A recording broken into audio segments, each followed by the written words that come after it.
We know that the International Space Station is already in its final decade, but now Russia is confirming that it will end its work with the ISS after 2024. Now, that will also notably end a decades-long partnership involving NASA and the European Space Agency. The announcement was made during a meeting between Russian President Putin and the newly appointed head of Roscosmos.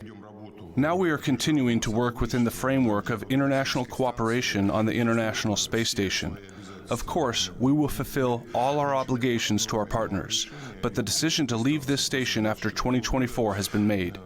I think that by then, we'll begin to construct our own Russian space station.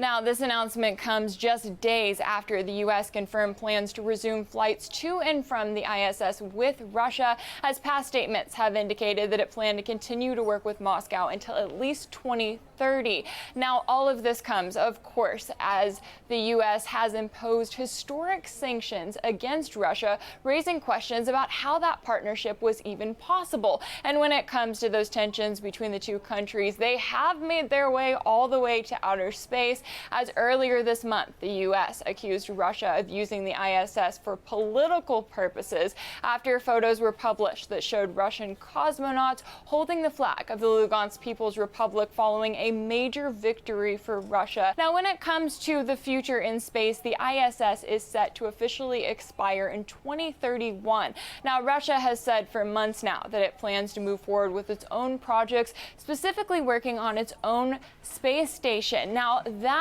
is a major thing, as we've seen this ongoing partnership that has involved both the U.S. and Russia. But now we are likely to see just how much weight Moscow carried in that partnership as it moves on to work on its own station and as it officially says goodbye to NASA and to the ISS. Now, when it comes to those projects, there have also been reports that Russia is planning to collaborate with China as well moving forward. Now, as for where the U.S. and Europe fit into all of this, NASA has yet to say how it plans to make up for that reliance on one of its most important partners in space, but I'm sure that there will likely to be a statement on that in the coming days.